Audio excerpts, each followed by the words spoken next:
Hello guys, कैसे हो आप सब। मुझे पता है कि वीडियो थोड़ी देर से आई है, लेकिन मैं आपका मजाक खराब नहीं करना चाहता था। इसलिए मैंने सोचा कि लफी वर्सेस काइदो की पूरी फाइनल बैटल, वो भी गियर 5 लफी वाली, एक ही वीडियो में कवर करूं। वीडियो मैंने 2 दिन पहले ही बना ली थी, लेकिन कॉपीराइट इशू आ गया, जिसकी वजह से मुझे पूरी वीडियो दोबारा एडिट करनी पड़ी। थोड़ा समय जरूर लगा, लेकिन अब सब ठीक है।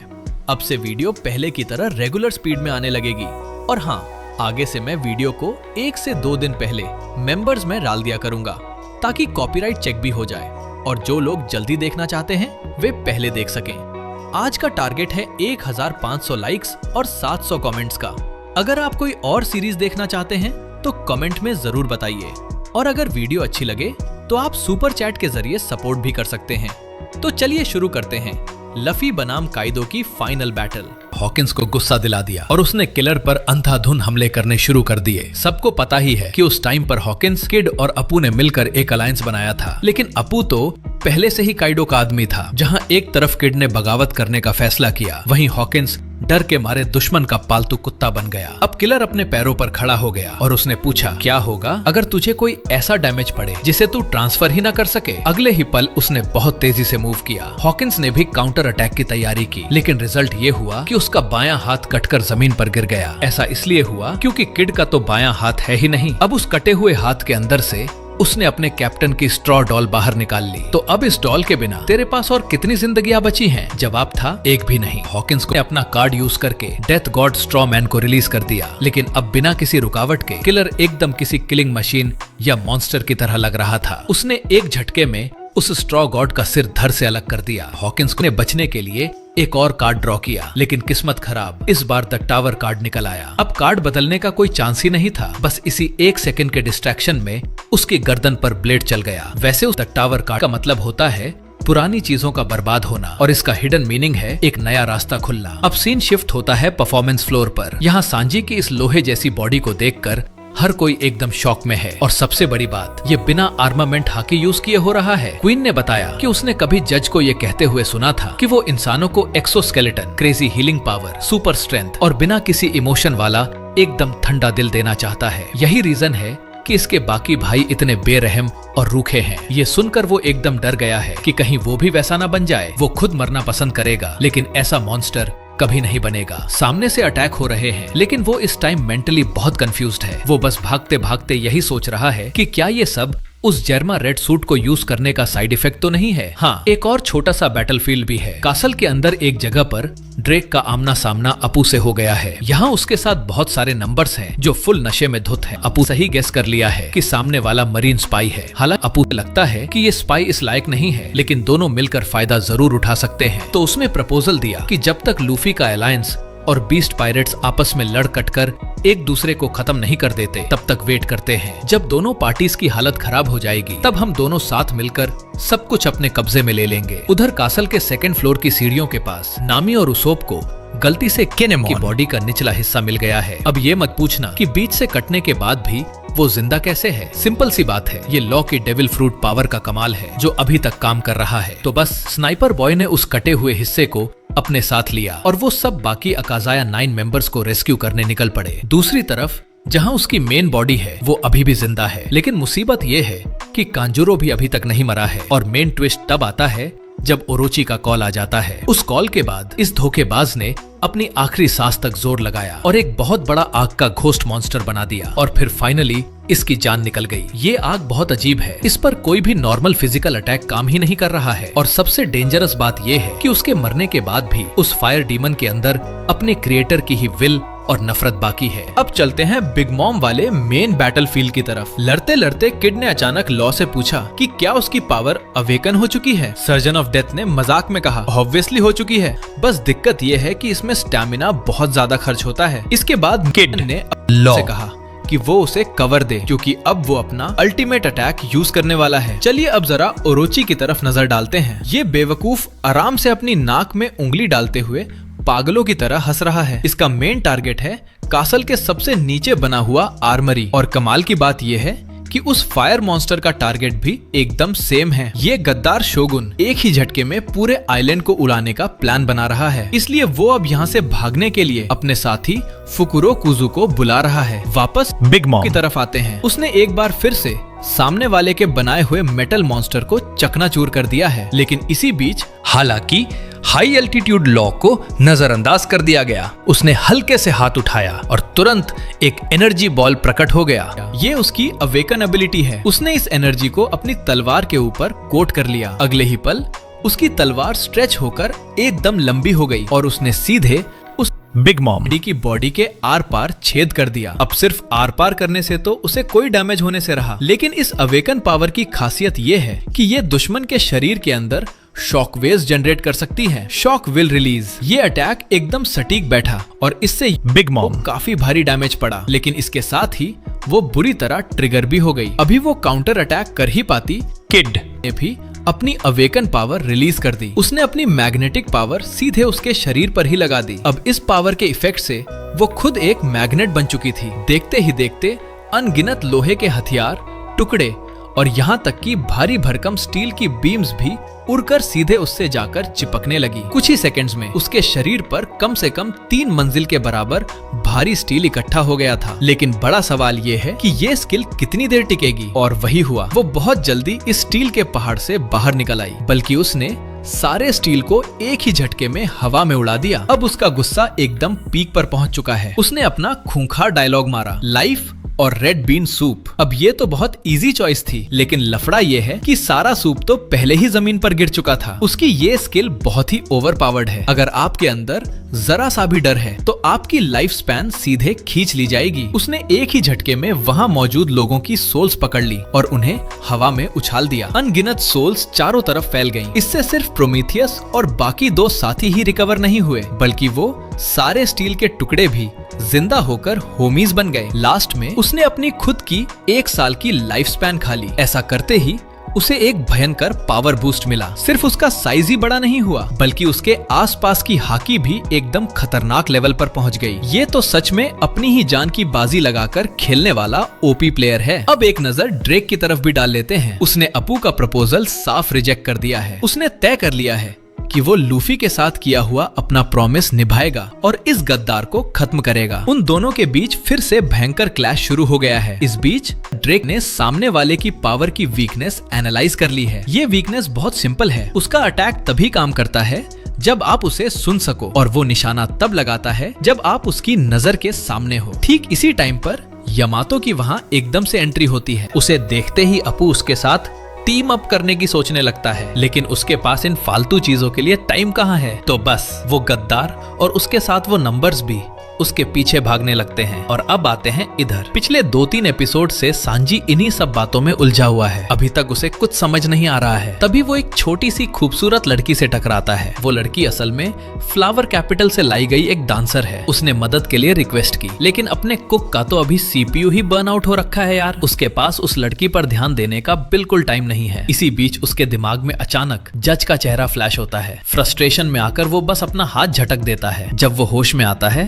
तो देखता है कि वो लड़की जख्मी हालत में पड़ी है। यहाँ एक छोटी सी डिटेल और है, सांजी आईब्रोज का डिजाइन भी यहाँ चेंज हो गया है। वो पास जाकर उस लड़की की हालत देखना चाहता है, लेकिन उस लड़की की डरी हुई नजरों ने उसे वहीं रोक दिया। एक औरत पर हाथ उठाना, उसने एक औरत पर हाथ उठाया है। उसने वो काम कर दिया जो वो अपनी पूरी लाइफ में कभी भी किसी भी कीमत पर नहीं करना चाहता था। क्या वो सच में उसी तरह का मॉन्स्टर बन गया है जिससे वो सबसे ज्यादा नफरत करता है? वहाँ से बाहर निकाले जाने के बाद उसका सामना क्वीन से होता है। इम्पॉसिबल, मैं किसी लड़की पर हाथ कैसे उठा सकता हूँ? उसने सामने वाले साइबोर्ग के चिल्लाने पर कोई ध्यान नहीं दिया। वो इस टाइम भयंकर कंफ्यूजन में है। एक तरफ वो पुराना इंसान है जो किसी खूबसूरत लड़की को देखकर पिघल जाता था, और दूसरी तरफ एक ऐसा कोल्ड ब्लडेड साइंटिफिक वॉरियर है जो सामने खड़े इस भारी भरकम मॉन्स्टर को आसानी से हरा सकता है। इन दोनों में से कौन सा वर्जन में लूफी की ज्यादा मदद कर पाएगा? नहीं। इसी मोमेंट पर उसके दिमाग में लूफी की स्माइल फ्लैश होती है। फाइनली उसने अपना डिसीजन ले लिया है। उसने अपना रेड सूट ट्रांसफॉर्मेशन डिवाइस बाहर निकाला। उसके शरीर के अंदर के जो एलीट जीन्स हैं वो इसी चीज की वजह से अवेकन हुए हैं। अब जो हो गया सो हो गया, उसका तो कुछ नहीं कर सकते, लेकिन उसे अब और कोई अवेकनमेंट नहीं चाहिए। ये बोलते ही उसने उस डिवाइस को जमीन पर रखा और एक जोरदार किक मारकर उसे चकनाचूर कर दिया। वो कभी जर्मा का हिस्सा नहीं बनेगा। वो स्ट्रॉ हैट पायरेट्स का कुक है, ब्लैक लेग। गुड बाय जर्मा, हमेशा के लिए गुड बाय। जो तबाही मचनी थी मच गई। इसके बाद उसने सीधे जोरो को कॉल मिलाया। उसने एकदम शांत आवाज में कहा, इसके बाद हम बीस्ट पायरेट्स को हरा देंगे, लेकिन अगर इस फाइनल बैटल के बाद मैं नॉर्मल नहीं रहा तो तू मुझे जान से मार देना। सोर्ड्समैन ने जवाब दिया, समझ गया, मैं तुझे बहुत अच्छे से मौत के घाट उतार दूंगा, लेकिन तब तक तुझे इस बैटल के खत्म होने तक जिंदा रहना पड़ेगा। फोन कटते ही वो कुक वहां से एकदम गायब हो गया। ये कोई टेक्नोलॉजी का यूज नहीं था, बल्कि वो हवा में इतनी तेज स्पीड से मूव कर रहा था कि नॉर्मल आंखों से उसे देखना इम्पॉसिबल था। लास्ट में उसके पैर से आग निकली और उसने सीधे उस साइबॉर्ग के मुंह पर एक भयंकर किक जड़ दी। कासल के अंदर की बैटल अभी भी चालू है। ओवरऑल देखा जाए तो सब कुछ एकदम मेस बना हुआ है। हर जगह बस मार धार मची है, लेकिन यामातो की साइड पर एक साथ 3 चीजें हो रही हैं। पहला, रॉबिन और ब्रुक ऊपर से नीचे गिर पड़े हैं और वो भी सीधे 1 नंबर के सिर के ऊपर। दूसरा, वो आग का मॉन्स्टर भी जलते हुए उसी तरफ आ रहा है। तीसरा, CP0 के एजेंट्स ने उस आर्कियोलॉजिस्ट को स्पॉट कर लिया है। उनमें से एक ने उसे पकड़ने के लिए डाइव मारी, लेकिन रिजल्ट ये हुआ कि वो खुद उस आग वाले मॉन्स्टर के लपेटे में आ गया। दूसरी तरफ ओरोची को मानो कुछ महसूस हो गया है। वो जोर जोर से उस फायर मॉन्स्टर का नाम पुकार रहा है। बहुत जल्द ये सब के सब नर्क की आग में जलेंगे। कुरोजुमी क्लैन का गुस्सा और नफरत अब एकदम पीक पर पहुंच चुकी है। जाहिर सी बात है, ओरोची के इस 1 मैन शो पर कोई ध्यान नहीं दे रहा था, लेकिन तभी ओरोची को एक ऐसी आवाज सुनाई दी जिसे सुनने के लिए वो तरस रहा था। वो कोमुरासाकी के शामीसेन की धुन थी। कुछ देर के लिए ओरोची एकदम सुन्न रह गया, फिर पास जाकर देखा तो कहा, सच में ये तो तुम ही हो, कोमुरासाकी। खैर, अगर मेन बैटलफील्ड की बात करें तो वहां सबका फोकस जाहिर तौर पर जोरो पर था। ये किंग भी बहुत अजीब है। जोरो का पिछला अटैक किंग को लगा तो जरूर था, लेकिन किंग के शरीर से एक बूंद खून भी नहीं निकला। किंग के पीछे जो पंख हैं वो मूव कर सकते हैं, मतलब वो कोई दिखावे की चीज नहीं है। और सबसे क्रेजी बात तो ये है कि किंग की पीठ पर आग जल रही है। ये कोई डेविल फ्रूट की पावर तो नहीं लग रही, क्योंकि टेरोडैक्टाइल डायनासोर आग से थोड़े ही खेलते हैं। मतलब भाई, फिर तो फ्लेम फ्रूट की कोई इज्जत ही नहीं बची। अचानक किंग ने जोरो को पीछे धकेल दिया। ऐसे काम नहीं चलेगा, मुझे इसका राज समझना ही होगा, वरना आज तो हार पक्की है। और तभी जोरो को भी कोमुरासाकी के शामीसेन की धुन सुनाई दी। ठीक उसी पल एन्मा ने जोरो की हाकी खींचनी शुरू कर दी। देखते ही देखते जोरो का हाथ एकदम सूख सा गया। उधर कैसल के अंदर ओरोची अपनी हिम्मत जुटाकर बाहर निकला। उसे यकीन नहीं हो रहा था कि कोमुरासाकी अभी भी जिंदा है। खुशी के मारे ओरोची की आंखों में आंसू आ गए। दूसरी तरफ बिल्डिंग के अंदर मौजूद CP0 के एजेंट्स जाहिर तौर पर आग में जलकर नहीं मरे थे। उनका टारगेट एकदम क्लियर था, रॉबिन। लेकिन किसी ने नहीं सोचा था कि अपू CP0 की तस्वीरें खींच लेगा। ये तो एकदम ब्रेकिंग न्यूज थी। काइरो के कैसल में सेलेस्टियल ड्रैगन्स के पालतू कुत्ते घूम रहे हैं। अगर अपू ये तस्वीरें मॉर्गन्स को बेच दे तो भाई साहब क्या तगड़ा पैसा छपेगा। पर अगले ही पल किसी ने अपू की गर्दन पर वार कर दिया और खून का फव्वारा फूट पड़ा। इसके बाद CP0 ने ड्रेक पर भी हमला करने का सोचा, लेकिन अचानक से अपू ने धमाका करके CP0 के एजेंट को ही उड़ा दिया। आर्मामेंट हाकी का इस्तेमाल अपू को भी आता है, इसलिए इतनी आसानी से तो वो मरने वाला नहीं था। और फिर अपू और ड्रेक ने मिलकर CP0 पर पलटवार कर दिया। कैसल के बाहर जोरो ने जोर से दहाड़ मारी और आखिरकार एन्मा पर कंट्रोल पा ही लिया। फाइट फिर से शुरू हो गई। किंग अब सीधा जोरो के सामने खड़ा था, जैसे उसे खुला मौका दे रहा हो कि आकर मार मुझे। जोरो ने आगे बढ़कर एक जोरदार वार किया और तलवार सीधा किंग को लगी भी। एक ही वार काफी था, लेकिन एक अजीब सी चीज हुई। वहां अचानक से रोशनी क्यों होने लगी और ये धमाका कैसा था? संजी अपना डिएबल जंबे ऑन करके क्वीन पर पागलों की तरह अटैक कर रहा था, लेकिन डैमेज अभी भी थोड़ा कम ही लग रहा था। क्वीन ने संजी को बताया कि किंग उस लूनारियन रेस का आखिरी सर्वाइवर है, जिन्हें बहुत पहले ही खत्म हो जाना चाहिए था। वो लोग नेचर के किसी भी खतरनाक माहौल में जिंदा रह सकते हैं और बहुत समय पहले उन्हें भगवान कहा जाता था। इस पर संजी ने बिना कोई रहम खाए ताना मारा, ओह अगर ये रेस इतनी ही धांसू थी तो फिर वो खत्म कैसे हो गई? अब आते हैं जोरो की तरफ। उसे कुछ नहीं हुआ था और उसने अपनी पावर चार्ज करनी शुरू कर दी। वन सोर्ड स्टाइल, यही शीशी सोसो मर। पलक झपकते ही जोरो सीधा किंग के पीछे पहुंच गया और हाँ, उस एक पल में किंग को कट भी लग गया था, लेकिन किंग का अभी भी बाल भी बांका नहीं हुआ था। उल्टा उसके पास तो पलटवार करने का पूरा टाइम था। अचानक एनमा ने फिर से नौटंकी शुरू कर दी। जोरो चकमा नहीं दे पाया और एक छोटी सी लापरवाही की वजह से उसने किंग का एक जोरदार अटैक सीधा मुंह पर खा लिया और उड़ता हुआ पीछे जा गिरा। यहाँ तक कि उसकी सेंडाई कितेत्सु तलवार भी हाथ से छूटने ही वाली थी। तभी किंग उड़ता हुआ आया और एक और जोरदार हिट मारकर जोरो को वापस जमीन पर पटक दिया। जोरो ने ऊपर देखा तो सुकून मिला कि चलो वाडो इचिमोंजी भी सही सलामत है। वैसे तो वो इन तलवारों को रोज यूज करता है, लेकिन हर एक तलवार की अपनी एक कहानी है। तेनगुयामा हितेत्सु ने जोरो को बताया था कि सेंडाई कितेत्सु उसी का काम है और वाडो इचिमोंजी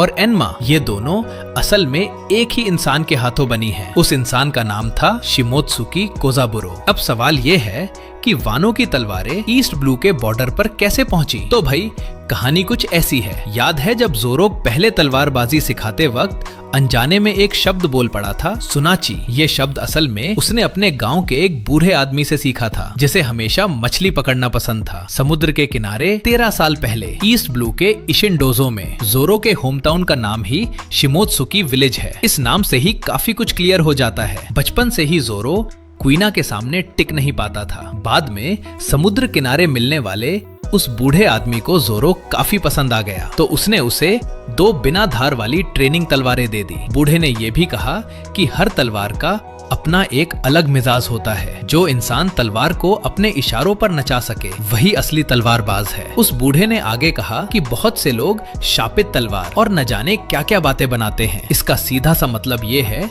कि उनमें खुद कोई काबिलियत नहीं है, वो एक तलवार को भी संभाल नहीं सकते। उस बूढ़े ने अपनी जवानी के दिनों में अपनी जिंदगी की सबसे बेहतरीन तलवार बनाई थी, जिसे बस हाथ में पकड़ने से ही उसका एहसास हो जाता था उसकी जिंदगी की सबसे बेहतरीन तलवार, जिसे बस हाथ में पकड़ने से ही रोंगटे खड़े कर देने वाली ठंडक का एहसास होता था। उसने उस तलवार का नाम नर्क के राजा पर रखा था। ये बात याद आते ही जोरो एकदम सुन्न होकर अपने सामने मौजूद एनमा को देखने लगा। क्या इस तलवार का नाम ही नर्क का राजा नहीं है? बाद में जोरो को पता चला कि वो बूढ़ा आदमी असल में क्वीना का दादा था। तो अब उस बूढ़े की असली पहचान भी एकदम क्लियर हो गई थी। वो कोई और नहीं बल्कि मशहूर तलवार बनाने वाला मास्टर शिमोत्सुकी कोजाबुरो था। वही आदमी जो 50 साल पहले गैर कानूनी तरीके से वानो देश छोड़कर चला गया था। अब जरा वाडो इचिमोंजी को देखो। एक टाइम पर ये क्वीना की तलवार हुआ करती थी। क्वीना का कहना था कि लड़कियां जब बड़ी होती हैं तो वो आदमियों के मुकाबले कमजोर हो जाती हैं, इसलिए एक लड़की कभी भी दुनिया की नंबर 1 तलवारबाज नहीं बन सकती। क्वीना को इस तरह उदास देखकर जोरो ने कहा, अरे दीदी, तुम वो इंसान हो जिसे मुझे पछाड़ना है। अगर तुम ऐसी बातें करोगी तो मैं तो एकदम बेवकूफ लगूंगा ना। इसके बाद उन दोनों ने आपस में एक प्रॉमिस किया कि फ्यूचर में उन दोनों में से कोई एक दुनिया का सबसे महान तलवारबाज जरूर बनेगा। लेकिन कुछ ही समय बाद क्वीना की अचानक मौत हो गई। जोरो ने घुटनों के बल बैठकर अपने टीचर से मिन्नतें की कि उसे क्वीना की तलवार सौंप दी जाए, और इसी तरह वाडो इचिमोंजी हमेशा के लिए जोरो के हाथों में आ गई। तभी तो जोरो हमेशा वाडो इचिमोंजी को अपने मुंह में दबाकर रखता है। वापस प्रेजेंट में आते हैं। जोरो ने अब थोड़ी एनर्जी रिकवर कर ली थी। उसने दोबारा एनमा को मजबूती से पकड़ लिया। क्या ओडेन भी इतनी भयंकर हाकी खींचने के बावजूद आसानी से लड़ लेता था? अगर एनमा इसी तरह उसकी हाकी चूसती रही तो वो बहुत जल्द मारा जाएगा। लेकिन जोरो ने अपनी हाकी को कंट्रोल करने या रोकने की कोशिश नहीं की, बल्कि उसने अपनी कंकरर्स हाकी को जगा लिया। इसका सबसे बड़ा सबूत ये था कि आसपास खड़े काइडो के छोटे मोटे गुंडे अचानक बेहोश होकर गिरने लगे। धराम! और इसी पल जोरो एक राजा बन गया। आखिरकार उसने अपने कैप्टन और अपने दोस्त से एक वादा जो किया था। अब जरा संजी की तरफ देखते हैं। अपना रेड सूट तोड़ने के बाद अगर संजी कहे कि उसे बुरा नहीं लग रहा तो वो पक्का झूठ बोल रहा है। फाइट तो चलो अपनी जगह है, लेकिन सबसे बड़ा सवाल ये है कि क्या संजी का दिल भी अंदर से जर्मा वालों की तरह पत्थर बन जाएगा? इस सवाल का जवाब ही संजी की जिंदगी और मौत तय करेगा। वहीं दूसरी तरफ उस खूबसूरत लड़की के घावों पर पट्टी बांधी गई थी, पर अचानक कमरे का दरवाजा एक धमाके के साथ टूट गया। वो लड़की अपने पालतू चूहे को ढूंढने के लिए बिना किसी परवाह के भागती हुई बाहर निकल गई। कमरे के बाहर क्वीन ने संजी को इतने जोर का इलेक्ट्रिक शॉक दिया कि उसका पूरा शरीर सुन्न पड़ गया। ये तो ब्यू वाले निजी की टेक्निक है ना। और ये जो संजी को पकड़कर गोल गोल घुमाने वाला मूव है, ये तो ग्रीन वाले योंजी का स्किल है। इसका मतलब क्वीन ने जर्मा 66 की पूरी टेक्नोलॉजी को कॉपी कर लिया है, लेकिन उसने एक बहुत बड़ी चीज इग्नोर कर दी। संजी के पैरों में आग भड़क उठी और उसने एक ही किक में क्वीन का हाथ तोड़ दिया। एकदम सही, लेकिन क्वीन ने एक बहुत बड़ी बात इग्नोर कर दी थी। संजी के पैरों में आग भड़की और उसने एक ही किक से क्वीन का हाथ तोड़ दिया। बिल्कुल सही, संजी ज़र्मा की टेक्नोलॉजी के भरोसे आग नहीं लगाता। वो हमेशा से अपनी खुद की ताकत पर भरोसा करता आया है। माना कि गलती से उसकी सोई हुई पावर जाग गई है, लेकिन वो तो बस सोने पे सुहागा वाली बात है। संजी एक जीता जागता इंसान है जिसके अंदर जज्बात है, ना कि कोई पत्थर दिल और बेरहम हथियार। अचानक क्वीन का शरीर गायब हो गया। बाप रे, क्या इसने इनविजिबिलिटी वाला स्किल भी कॉपी कर लिया है? संजी ने बिना कुछ सोचे समझे अपनी हाई स्पीड मूवमेंट ऑन कर दी और अब दोनों के दोनों ही गायब हो गए। क्वीन एकदम चिल था क्योंकि इस स्पीड में संजी की एनर्जी ज्यादा खर्च हो रही थी। उसे तो बस आराम से बैठकर तमाशा देखना था और सही मौके का फायदा उठाना था। तभी अचानक एक चूहा भागता हुआ क्वीन के सामने आ गया और वो खूबसूरत लड़की भी उसे ढूंढते हुए वहां पहुंच गई। ये देखते ही क्वीन का चेहरा गुस्से से अजीब सा हो गया, क्योंकि उस लड़की ने पहले उसे रिजेक्ट कर दिया था और इसी वजह से उसने पहले गायब होकर उस लड़की को पीटा था। लो भाई, अब मिस्ट्री सॉल्व हो गई। संजी ने किसी औरत पर हाथ नहीं उठाया था और ना ही वो पत्थर दिल बना था। असल में वो हमला क्वीन ने किया था और इसी बात पर अब पक्की वाली दुश्मनी ठन गई थी। हवा में तेजी से घूमते हुए संजी ने अपने एक्सोस्केलेटन और आर्मामेंट हाकी को एक साथ मिला दिया और एक बिल्कुल नया अटैक तैयार किया, इफ्रिट जंबे। उसके पैरों में एकदम चमचमाती हुई नीली आग जलने लगी। मर जा घटिया ड्रैगन। क्वीन पर एक जोरदार अटैक करने के बाद संजी ने उस चूहे को उठा लिया और फिर शुरू हुई लाइटनिंग 5 विप वाली बरसात। 1 kick, 3 kick, 2 kick, 4 kick, 5 kick, लेकिन डैमेज अभी भी थोड़ा कम था। आखिरकार मास्टर माँ के वो मीम वाले स्किल सीखना हर किसी के बस की बात थोड़े ही है। हालांकि क्वीन को शायद एहसास हो गया था कि वो अब थोड़ा हल्का पड़ रहा है, इसीलिए उसने माइंड गेम्स खेलना शुरू कर दिया। विंस्मोक संजी, मैं अभी से देख सकता हूँ कि इवोल्यूशन के बाद तेरा क्या हाल होगा। आखिरकार तू ज़र्मा का एक साइबॉर्ग ही तो है। लेकिन संजी का इरादा अब फौलाद की तरह मजबूत था। वो अपने ही हाथों और पैरों के दम पर अपना रास्ता खुद बनाएगा। वो जो है वही रहेगा। शरीर में होने वाले किसी भी बदलाव से उसकी असलियत नहीं बदलेगी। इस पल जैसे ये बात पत्थर की लकीर बन गई हो कि वो हमेशा स्ट्रॉ हैट पायरेट्स का ब्लैक लेग सांजी ही रहेगा। फाइट खत्म हो चुकी है। सांजी ने वो चूहा वापस उस लड़की को दे दिया। ऐसा लग रहा था जैसे सब कुछ एक चूहे से ही शुरू हुआ था और अब चूहे पर ही खत्म होना चाहिए। इसके बाद वो वहीं बेहोश होकर गिर पड़ा। इसी के साथ स्कल डोम के लेफ्ट ब्रेन टावर वाले प्लेजर डिस्ट्रिक्ट की इस बैटल का विनर है सांजी। अब बीस्ट पायरेट्स के 2 टॉप कमांडर्स हार चुके हैं। बचा है तो सिर्फ किंग द वाइल्डफायर। इस तरफ जोरो ने अपने एडवांस कॉन्करर्स हाकी की कोटिंग यूज कर ली है। कुछ जोरदार वॉर करने के बाद उसने सक्सेसफुली अपने ओपोनेंट को हिट कर दिया। लेकिन भाई उस पर तो एक खरोच तक नहीं आई। इम्पॉसिबल। वो इनविंसिबल तो नहीं हो सकता। इसका मतलब सीधा सा है, ये पक्का उसकी किसी स्पेशल रेस का मैकेनिज्म है। दोनों के बीच फिर से एकदम फास्ट क्लैश होता है। फाइनली जोरो के एक तगड़े अटैक ने उसका मास्क तोड़ दिया और इस वजह से वो पहली बार जख्मी भी हुआ। तो मतलब बात ये है, जब उसके बैक की आग गायब होती है तो उसकी स्पीड और मूवमेंट काफी तेज हो जाती है, लेकिन उसका डिफेंस एकदम 0 हो जाता है। आसपास बेहोश पड़े कुछ गुंडे इस झटके से होश में आ गए और उनकी तो आंखें ही फटी रह गईं। ओह माय गॉड, काले पंख, सफेद बाल और ब्राउन स्किन। क्या वो रूमर सच में सही था? वर्ल्ड गवर्नमेंट को बस इसके बारे में इन्फॉर्म कर दो और लूनारियन रेस की इन्फो के लिए सीधे 100 मिलियन बेरीज का इनाम मिलेगा। ये सुनकर किंग का गुस्सा 7वें आसमान पर पहुंच गया। उसने अपने बीस्ट फॉर्म में ट्रांसफॉर्म किया और पागलों की तरह जोरो पर अटैक करने लगा। लड़ते लड़ते दोनों का बैटलफील्ड एक बार फिर से कैसल के बाहर आ गया है। इसी बीच एनमा ने फिर से अपने मास्टर की हाकी तेजी से सोखना शुरू कर दिया। टाइम बहुत कम है, जल्दी ही कुछ करना होगा। King of hell 3 sword style. सामने से एक जोरदार अटैक रिलीज होता है और अनगिनत सोर्ड स्लैशेस जमीन को चीर कर रख देते हैं। ये सॉलिड चट्टानें किसी मक्खन की तरह कट रही थीं। वो चुपचाप अपने ओपोनेंट को देख रहा था। अपने क्रू के लिए किंग बनना चाहता है। क्रू और पार्टनर तो सबके पास होते हैं। सालों पहले किंग वर्ल्ड गवर्नमेंट का सिर्फ एक एक्सपेरिमेंटल सब्जेक्ट था। उसे काफी टाइम तक एक इंसिनरेटर में जलाया गया था। तब काइडो ने आकर उसकी जान बचाई थी और उसी ने उसे जिंदगी जीने का एक मकसद दिया और उसे उसका ये नया नाम भी दिया। इस दुनिया को बस एक ही किंग की जरूरत है और वो इंसान कोई और नहीं, लॉर्ड काइडो हैं। ये ले, फायर ड्रैगन एम्परर। एकदम से जबरदस्त आग निकलती है और वो पूरी की पूरी एक विशाल ड्रैगन का शेप ले लेती है। जोरो ने इस अटैक को डॉज किया, लेकिन वो बस बाल बाल बचा। वो साफ फील कर सकता था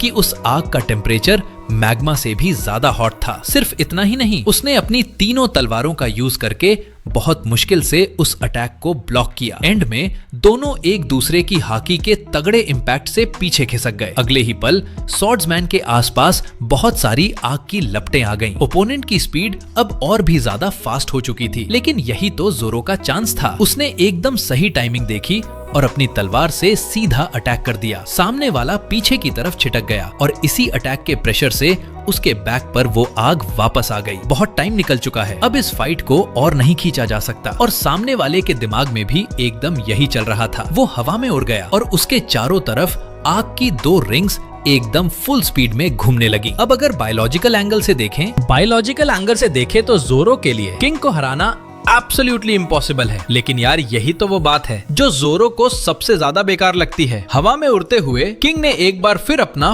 fire dragon emperor attack use किया। इस बार वाले अटैक का इम्पैक्ट पहले वाले से एकदम अलग था, शायद हाकी के इन्फ्लुएंस की वजह से। लिटरली ऐसा लग रहा था जैसे जमीन और आसमान का रंग ही बदल गया हो। एक खौफनाक आग का पिलर हवा में फटा और अनगिनत फायर ड्रैगन्स में बदल गया। जोरो इन फायर ड्रैगन्स के बीच से एकदम तेजी से निकल रहा था। जोरो गिरते हुए पत्थरों पर पैर रखकर उस तरफ तेजी से बढ़ रहा था जहाँ किंग था, और साथ ही अपना अल्टीमेट अटैक रेडी कर रहा था। King of hell 3 sword style 103 mercies dragon damnation. नीचे गिरने से ठीक एक पल पहले किंग को काइडो की कही हुई वो बात याद आ गई। काइडो को लगता था कि किंग ही जॉय बॉय है, पर किंग मानता था कि जॉय बॉय सिर्फ एक लेजेंड है। किंग तो बस शांति से काइडो को सबसे स्ट्रॉन्गेस्ट बनने में सपोर्ट करना चाहता था। और जहाँ तक जोरो की बात है, जोरो ने भी अपना प्रॉमिस नहीं तोड़ा। उस दिन के बाद से जोरो कभी किसी से नहीं हारा। अगर बात किंग ऑफ हेल बनने की है तो मैं वो भी बनकर दिखा दूंगा। जोरो ने हवा में एक जोरदार अटैक किया और उसके एयर प्रेशर के रिकॉइल से उड़कर वापस रास्ते पर आ गया। इसी के साथ राइट ब्रेन टावर के बाहर वाले इस स्कल डोम बैटल का विनर है जोरो। ऑफ कोर्स इस फाइट में जोरो की इतनी ज्यादा एनर्जी ड्रेन हो गई थी कि एक बार नीचे गिरने के बाद जोरो में उठने की हिम्मत ही नहीं बची। सीपी को तुरंत यह खबर मिल गई कि काइडो की टॉप टियर फोर्स पूरी तरह से वाइप आउट हो चुकी है। हालांकि सिचुएशन थोड़ी सीरियस थी, लेकिन फिर भी 2 मॉन्स्टर्स अभी भी डटे हुए थे। और भाई वो दोनों इस पूरे समंदर के सबसे स्ट्रॉन्गेस्ट योनको में से 2 हैं। लेकिन हाँ, इस वॉर के रिजल्ट को डिसाइड करने वाले कुछ और भी मेजर फैक्टर्स हैं। पहला है वो फ्लेम क्लाउड्स जिन्होंने पूरे ओनिगाशिमा को होल्ड कर रखा है और इसका जिम्मा मेनली मोमोनोसुके के कंधों पर है। दूसरा, ओरोची के ऑर्डर पर कांजूरो ने आग वाले उस हेट मॉन्स्टर को रिलीज कर दिया था जो धीरे धीरे अंडरग्राउंड आर्मरी की तरफ बढ़ रहा है, और उसे रोकने की मेन रिस्पॉन्सिबिलिटी यामाटो के पास है। अब उस आर्मरी के दरवाजे पर खड़े गार्ड की ज्यादा बात करने का कोई फायदा नहीं, क्योंकि यामाटो ने 8 नंबर्स वाले मॉन्स्टर से ही उस गार्ड का काम तमाम करवा दिया। ओ हाँ, इसके अलावा अकाजाया 9 भी हैं। लकीली उसोप को किनामॉन मिल गया। हालांकि कुछ दुश्मनों ने उन पर अटैक कर दिया था, लेकिन सही टाइम पर ईजो वहां बैकअप के लिए पहुंच गया। और हाँ, कीकू अभी भी जिंदा है। सच में इनकी जान बहुत ही हार्डकोर है भाई। और रही बात ईजो के जेंडर की, तो ईजो 100% एक असली मर्द है और शर्ट उतारकर ये बात एकदम प्रूफ भी हो चुकी है। तो बस ईजो ने कवर फायर दिया ताकि उसोप सबको लेकर वहां से निकल सके। कैसल के 2nd बेसमेंट फ्लोर पर सीपी शू की पावर एकदम नेक्स्ट लेवल की है। ड्रेक को पीट कर अनकॉन्शियस कर दिया गया है और अपू तो दुम दबाकर भाग निकला। डोम के टॉप पर फाइट अभी भी चालू है। किसने सोचा था कि काइडो इस क्रूशियल टाइम पर शराब पीने लगेगा। एक घूंट अंदर जाते ही काइडो की हाकी एकदम से ब्लास्ट हो गई। ये ले स्ट्रॉ हैट बॉय, शिट, ये तो एकदम नशे में धुत हो गया है। लूफी ने आगे बढ़कर सीधा एक पंच जड़ दिया, लेकिन काइडो ने बड़े ही आराम से उस पंच को डॉज कर लिया और सीधा अपने हाइब्रिड फॉर्म में आ गया। ड्रंकन थंडर बागुआ राग्नाराकू, सीधा hybrid form man beast on कर दिया।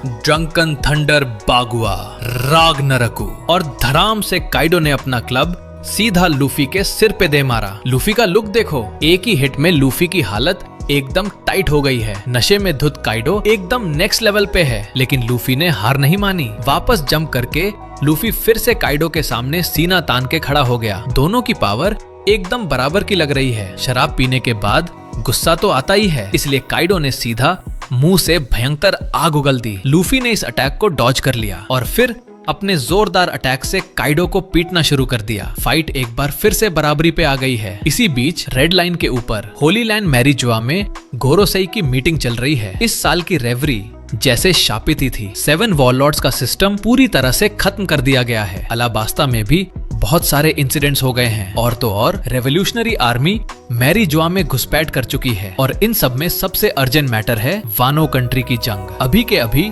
निको रॉबिन को कैप्चर करना सबसे जरूरी है और सबसे क्रिटिकल चीज है वो डेविल फ्रूट। हालांकि वो डेविल फ्रूट सिर्फ एक लेजेंड है और पिछले कई 100 सालों में वो डेविल फ्रूट कभी अवेकन नहीं हुआ है। फिर भी वर्ल्ड गवर्नमेंट ने दुनिया से उस फ्रूट का असली नाम छुपा दिया है। कैसल के फर्स्ट फ्लोर वाले कोर्टयार्ड में वापस चलें तो ईजो ने दुश्मनों को तो निपटा दिया है, लेकिन ईजो खुद बहुत बुरी तरह इंजर्ड है। ईजो चाहता तो कहीं छुपकर अपनी इंजरीज हील कर सकता था और स्टैमिना रिकवर कर सकता था, पर ईजो के सामने अचानक सीपी शून्य आ गए। लेकिन ऐसा लग रहा है कि सीपी शून्य का ईजो से लड़ने का कोई मूड नहीं है। अब जरा लाइफ फ्लोर की तरफ फोकस करते हैं। अपनी खुद की लाइफ स्पैन कंज्यूम करने के बाद बिग मॉम की कॉम्बैट पावर फिर से आसमान छूने लगी है। सिर्फ एक लाइटनिंग अटैक से बिग मॉम ने लॉ को जमीन पे गिरा दिया और तो और बिग मॉम खौफनाक बिजलियां ऐसे गिरा रही है जैसे फ्री में मिल रही हो। लेकिन हाँ, साफ दिख रहा है कि बिग मॉम की सांसें अब फूलने लगी हैं। बिग मॉम को अचानक याद आया कि काइडो की तरफ से अभी तक जीत की कोई खबर क्यों नहीं आई। तो बिग मॉम ने सोचा कि ऊपर छत पे जाके चेक कर लेना चाहिए। बिग मॉम को ऐसे मुड़ के जाते देख लॉ ने गुस्से में अपने दांत पीस लिए। लॉ ने एक बार फिर अपनी अवेकनिंग पावर यूज की और अपनी तलवार सीधे बिग मॉम के चेहरे के आर पार कर दी। लॉ का ये अटैक एकदम अचूक था। अगले ही पल एक जबरदस्त शॉक वेव रिलीज हुई। इस बार बिग मॉम के सीधे दिमाग में धमाका हुआ। सिर्फ इतना ही नहीं, किड ने अपना हाथ घुमाया और आसपास के सारे होमीज को अपनी तरफ खींच लिया। कुछ ही सेकंड्स में एक विशालकाय मेटल का बैल बनके तैयार हो गया और धड़ाम से वो बैल सीधा बिग मॉम से जा टकराया। इस भारी इम्पैक्ट के बाद बिग मॉम सीधे दीवार में जा धसी। अब बिग मॉम का छत पे जाना तो बिल्कुल इम्पॉसिबल है। इन दोनों का कॉम्बो अटैक बहुत ही ज्यादा पावरफुल था। बिग मॉम जैसी लोहे की बॉडी वाली मॉन्स्टर की भी हड्डियां टूट गईं। बिग मॉम ने एक बार फिर अपनी लाइफ स्पैन यूज की और अपनी टूटी हुई हड्डियों में सोल डाल दी। देखते ही देखते बिग मॉम का टूटा हुआ हाथ एकदम परफेक्टली हील हो गया। लॉ ने धीरे से कहा कि अगर लॉ ने एक और बड़ा अटैक यूज किया तो लॉ की सारी एनर्जी खत्म हो जाएगी। इत्तेफाक से किड की भी एकदम यही हालत थी। तभी बिग मॉम ने नेपोलियन को उठाया और एक बार फिर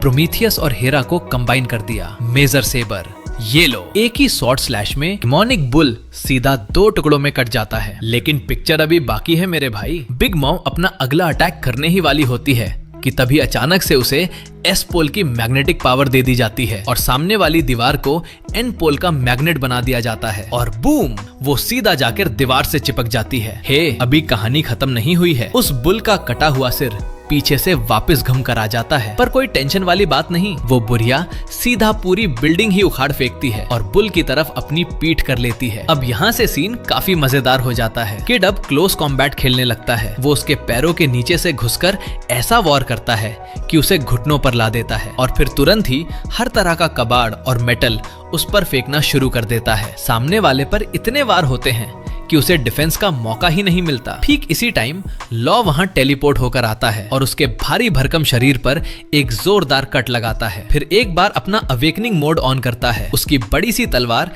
सीधा आंखों पर निशाना लगाती है और बस काम तमाम होने ही वाला था कि वो उस लॉ को पकड़कर जमीन पर दबा देती है। पर सच बताऊं तो इसकी ये एबिलिटी थोड़ी शॉर्ट रेंज वाली है, लेकिन भाई साहब इसका इन्फिनाइट टेलीपोर्टेशन सच में दिमाग खराब करने वाला है। इस मारधार से पूरी तरह झल्लाकर बिग मॉम एक खौफनाक दहाड़ मारती है। Misery 3000 leagues. एक खौफनाक हाकी के साथ सोल पावर का भयंकर विस्फोट होता है और ये एनर्जी एक ऐसा रूप ले लेती है जो एकदम मदर कार्मेल की आत्मा जैसा दिखता है। ये आत्मा सीधा उड़कर आती है और उस किड पर बुरी तरह भड़कते हुए अटैक कर देती है। वहीं दूसरी तरफ बिग मॉम इविल स्माइल के साथ ये पूरा तमाशा देख रही होती है। पर अरे भाई, जैसे ही वो ऊपर देखती है, लॉ पता नहीं कहां से एक बड़ा सा पत्थर ले आता है और धड़ाम से सीधा उसके ऊपर गिरा देता है। इस वार से तो वो पूरी तरह बौखला जाती है। लॉ पर फोकस एकदम क्लियर है। वो अपनी अवेकनिंग पावर से चार्ज की हुई तलवार सीधा बिग मॉम सीने में घोप देता है। बात यहीं खत्म नहीं होती। लो अपने ओपे ओपे नोमी को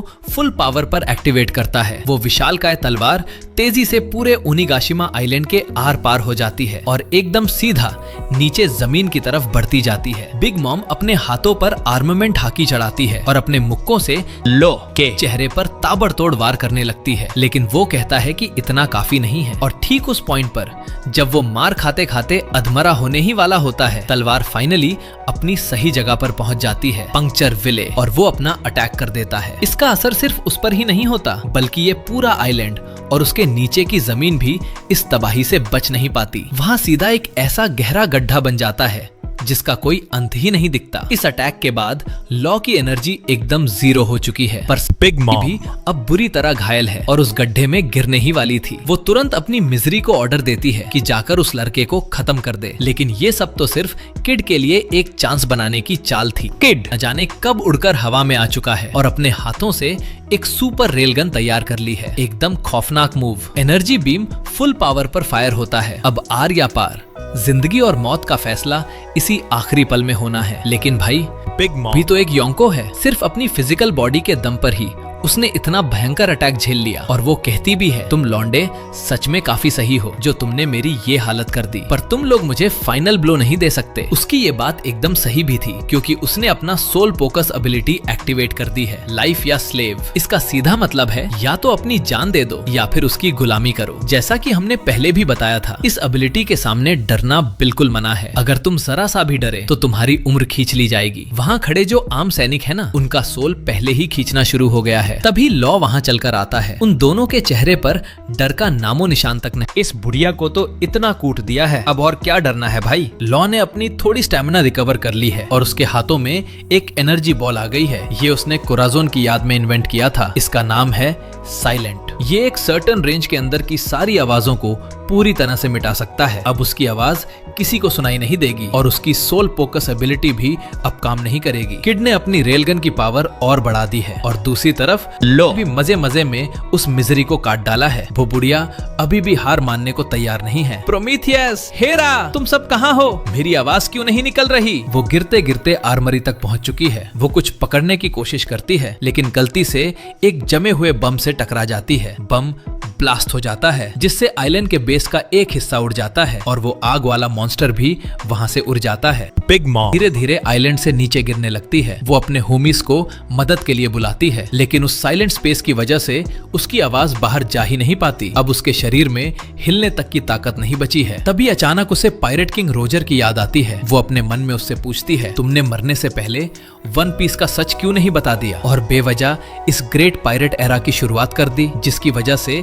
मुझे उन नए और यंग पायरेट्स को झेलना पड़ रहा है जो मेरा सिर काटने जाते हैं। अपने आखिरी पलों में वो लगातार उसे कोस रही है। क्या तुम सुन रहे हो रॉजर? वन पीस सच में एग्जिस्ट करता है ना? आखिर वो है क्या? कहाँ है वो? क्या वो इस देश में भी है? न चाहते हुए भी वो ऊपर देखती है। उसे फ्लावर कैपिटल के लोग नाचते गाते और जश्न मनाते हुए दिखते हैं और उसे अपना बचपन याद आने लगता है, अपना वो पुराना वक्त। अरे यार, ये सब कितना बकवास है। सही बात है, इस तरह हारना किसी को भी हजम नहीं होगा। और फाइनली वो सारे बम सीधे मैग्मा में जाकर गिरते हैं। गिरते हुए भी वो यही चिल्ला रही थी कि वो इतनी आसानी से नहीं मरेगी। उस गड्ढे के अंदर एक बहुत भयानक एक्सप्लोजन होता है। वो ब्लास्ट इतना बड़ा था कि पूरी फ्लावर कैपिटल से भी ज्यादा एरिया कवर कर ले, लेकिन उस साइलेंट एबिलिटी की वजह से उस ब्लास्ट की एक जरा सी आवाज भी कैपिटल तक नहीं पहुंची और इसी के साथ स्कल डोम के परफॉर्मेंस फ्लोर की यह जंग खत्म होती है। विनर कैप्टन किड और सर्जन ऑफ डेथ लॉ। इसी बीच आइलैंड को खींचने की कोशिश कर रहा मोमोनोसुके, उसे शायद जुनिशा की आवाज सुनाई देती है। उधर आर्मरी को यामातो ने पूरी तरह से जमा दिया है और वो अब मोमोनोसुके आकर मिल गई है। वो बताता है कि जुनिशा ने उसे कांटेक्ट किया है और ये वही है जिसने 800 साल पहले कोई बहुत बड़ा गुनाह किया था, जॉय बॉय का साथी। अब आते हैं कैसल के फर्स्ट फ्लोर पर। यहाँ ईजो के सामने CP0 वाले खड़े हैं। वो लोग उससे लड़ना नहीं चाहते थे, लेकिन वो उन्हें रोक लेता है और उनके बीच एक तगड़ी फाइट शुरू हो जाती है। ईजो उनमें से एक को पीछे धकेलता है और दूसरे के शिगन अटैक को सीधे अपने सीने पर झेलते हुए उसे गोली मार देता है और इस तरह दोनों एक साथ जमीन पर गिर पड़ते हैं। ईजो यहाँ मारा जाता है। अब जो CP0 का एजेंट बच गया है ना, उसे अपने साथी का कॉल आता है। गोरोसेई का सीधा ऑर्डर है, अभी के अभी जाओ और लूफी को खत्म कर दो। वो एजेंट ये सुनकर एकदम भड़क जाता है। भाई, ऊपर वो सीधे काइडो से भिड़ रहा है और तुम मुझे उसकी फाइट में बीच में टांग अड़ाने को कह रहे हो। लेकिन कॉल पर उसे बताया जाता है कि ये गोरोसेई का सख्त ऑर्डर है। जो चीज वो लोग इमेजिन कर रहे हैं उसे हर हाल में रोकना होगा। अब बैटल ग्राउंड में सिर्फ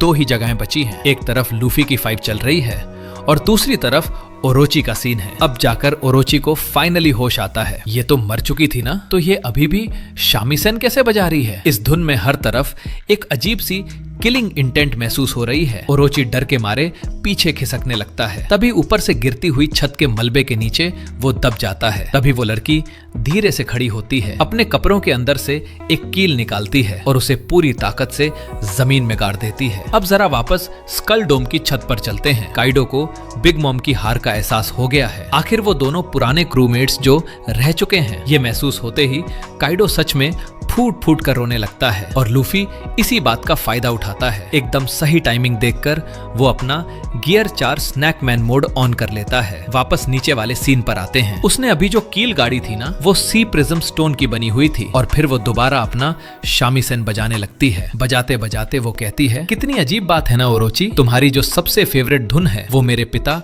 कोजुकी ओडेन की भी सबसे फेवरेट धुन हुआ करती थी। जब भी मैं इसे बजाती हूँ तो मैं एक मास्क पहन लेती हूँ, क्योंकि इस धुन को प्ले करते ही मेरी आंखों के सामने हमेशा मेरे पिता का चेहरा आ जाता है। अब तुम ही बताओ ओरोची, तुम्हारे जैसे इंसान के सामने मैं किस तरह से अपने चेहरे पर एक स्माइल ला सकती हूँ। ओहो हाँ, एक और बात, राइजो का भी एक सीन चल रहा है। वो वहाँ फुकुरोकुजु के साथ निंजुत्सु बैटल कर रहा है। फाइनली फुकुरोकुजु आग में जलकर मारा जाता है। अब ओरोची का आखिरी बैकअप भी खत्म हो चुका है। अब उसकी मौत बस कुछ ही पलों की दूरी पर है। डोम की छत पर लूफी अपने स्नैकमैन पंचेस से काइडो पर पागलों की तरह अटैक कर रहा है। काइडो को इतना दर्द हो रहा है कि वो नशे में नखरे दिखाने लग गया है। काइडो सीधा लूफी को अपने मुंह में चबा लेता है, फिर वो हवा में उड़ता है, उसे मुंह से बाहर थूकता है और सीधा उसके ऊपर अपनी ब्लास्ट ब्रीथ मार देता है। ये आग की लपट इतनी खतरनाक थी कि पूरे ओनिगाशिमा के आर पार निकल जाती है। लूफी तुरंत अपना गियर 4 बाउंसमैन मोड चालू करता है और तब जाकर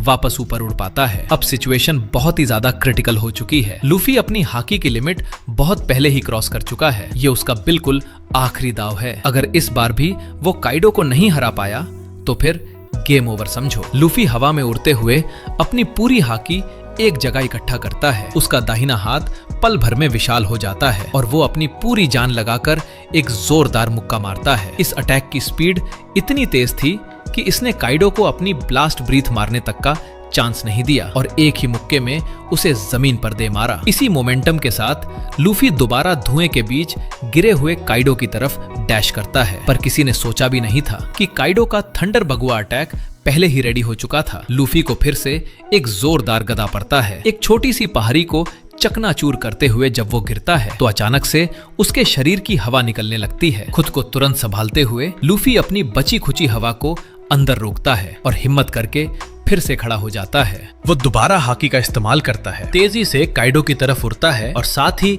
अपने राइट हैंड में पावर चार्ज करने लगता है। उधर काइडो भी पूरे जोश में अपने थंडर बगवा के साथ उसका स्वागत करने के लिए तैयार है। पर तभी अचानक CP0 का वो एजेंट बीच में आ जाता है और लूफी का हाथ पकड़कर उसे जकड़ लेता है। काइडो का गदा तब तक नीचे की तरफ स्विंग हो चुका था। अब उस अटैक को वापस खींचने का कोई चांस ही नहीं बचा था। उस एक सेकंड के लिए काइडो जैसे 20 साल पुराने फ्लैशबैक में चला जाता है। वो साल जब उसने इसी तरह एक घटिया चाल से कोजुकी ओडन को हराया था। काइडो को इस तरह के धोखे से सख्त नफरत थी, या यूं कह ले कि काइडो को इस बात का गहरा गिल्ट था। काइडो के चेहरे के एक्सप्रेशंस देखकर ही आप लोग समझ सकते हैं आखिर खुद को दुनिया का सबसे ताकतवर इंसान मानने वाले काइडो ने अपने दुश्मन को ऐसे धोखे से हराया था। और काइडो ने ऐसा एक नहीं बल्कि 2 बार किया। काइडो ने गदा उठाया, तभी लूफी के मुंह का खून सीधा काइडो के चेहरे पर जा लगा। इस मोमेंट पर लूफी की सारी हवा निकल गई और लूफी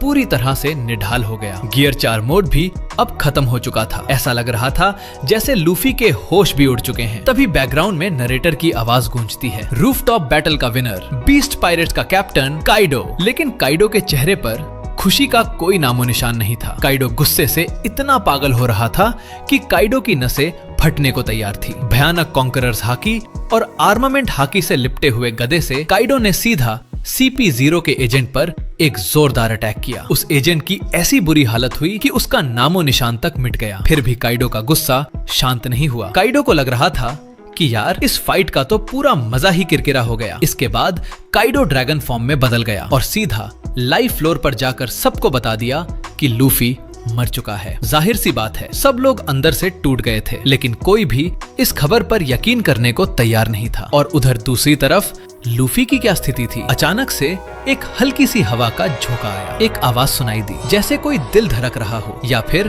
किसी ड्रम के बजने की आवाज। इस आवाज को सुनकर जुनिशा ने सिर उठाया। जुनिशा ने मोमोनोसुके को पुकारा।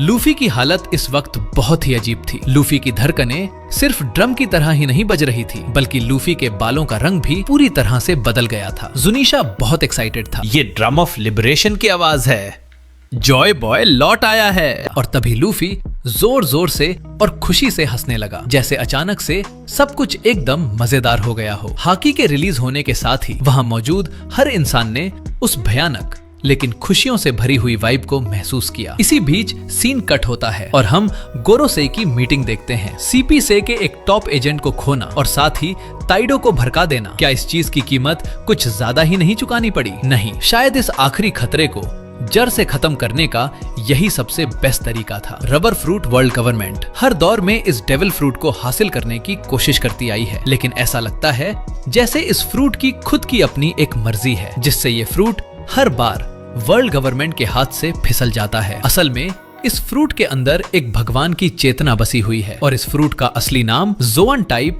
हितो नोमी निका है। इस फ्रूट में रबर की खासियत तो है ही, लेकिन साथ ही ये फ्रूट यूजर को पूरी आजादी के साथ लड़ने की ताकत देता है। ये लोगों के चेहरों पर मुस्कान लाने वाला आजादी का मसीहा है, जिसे सन गॉड निका भी कहा जाता है। कहा जाता है कि जब ये निका फ्रूट अवेकन होता है तो ये यूजर की फिजिकल पावर और फाइटिंग स्टाइल को एक अलग ही लेवल की आजादी दे देता है। सच कहूँ तो ये इस पूरी दुनिया की सबसे अजीबोगरीब और रिडिकुलस पावर है। और उधर दूसरी तरफ ओरोची को आखिरकार उस लड़की की असली पहचान समझ आ गई थी। कुछ ही देर में वो नफरत से भरी हुई आग भी वहां पहुंच गई। इस आग को देखकर ओरोची बहुत एक्साइटेड हो गया। जाओ सब कुछ जलाकर राख कर दो। क्या कोजुकी खानदान के बचे हुए लोग और क्या बीस्ट्स, पायरेट्स, सबको मार डालो। यही तो एक असली ताकतवर इंसान का ऑरा होता है। लेकिन उस नफरत भरी आग ने उल्टा ओरोची को ही जला दिया। ओरोची वहीं पर धू धू कर जलने लगा। भाई लोग, इधर लूफी बहुत ही ज्यादा खुश था। लूफी के आसपास की हर चीज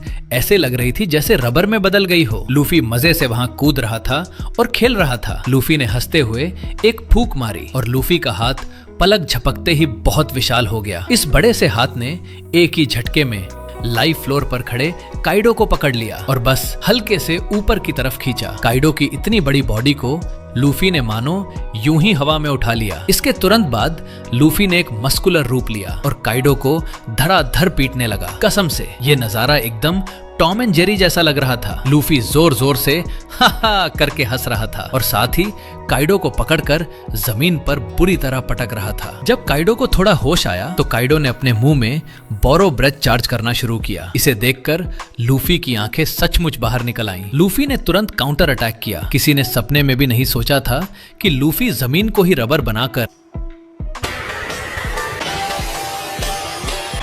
उस अटैक को वापस काइडो पर बाउंस कर देगा। यही है लूफी का पीक पॉइंट, गियर 4 के बाद का सबसे स्ट्रॉन्गेस्ट फॉर्म।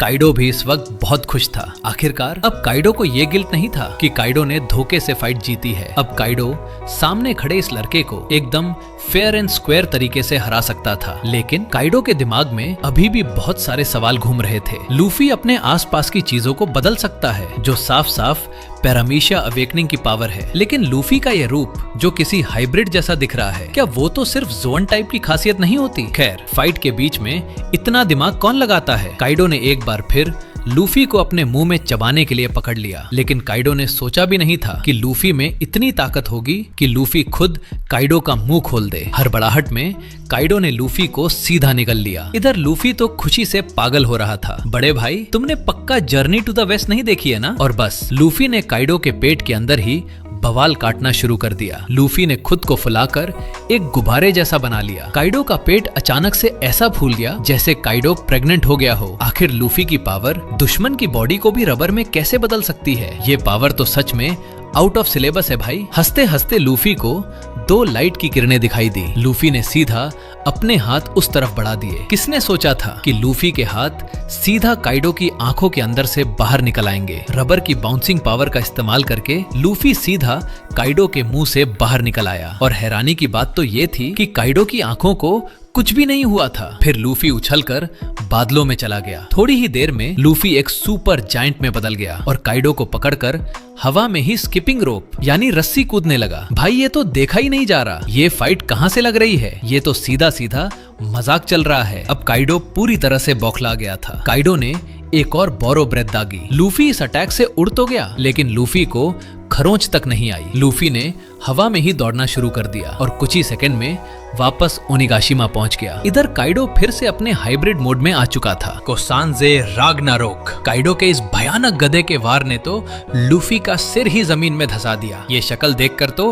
बाकी साथियों की जान ही निकल गई थी, लेकिन शुक्र है लूफी एकदम ठीक था। लूफी ने जमीन से अपना सिर बाहर निकाला, पर ऐसा लग रहा था जैसे लूफी के अंदर अब बिल्कुल भी एनर्जी नहीं बची है। लूफी बुरी तरह से हाँफ रहा था। अगले ही पल लूफी के सफेद बाल तेजी से काले होने लगे और देखते ही देखते लूफी एक बूढ़े आदमी जैसा दिखने लगा। अब काइडो के पास तो कुछ बोलने के लिए शब्द ही नहीं बचे थे। मेन बात यह थी कि स्टेमिना बहुत खत्म हो चुका था और ऊपर से इतनी चोटें लगी थी। काइडो की हालत भी इस वक्त सच में बहुत खराब थी। पर किसी ने नहीं सोचा था कि लूफी अपनी पूरी हिम्मत जुटाकर फिर से खड़ा हो जाएगा। नहीं, ये फाइट अभी खत्म नहीं हुई है। लूफी को अपने दोस्तों के साथ बिताया हर एक पल याद आने लगा और लूफी ने एक बार फिर से गियर 5 मोड ऑन कर लिया। वो ड्रम्स ऑफ लिबरेशन की आवाज एक बार फिर से गूंजने लगी। आ जाओ, बैटल अभी बाकी है। इस बार तो ऐसा लग रहा था जैसे लूफी ने कोई बहुत ही तगड़ा हैक लगा लिया हो। टॉम एंड जेरी वाले भी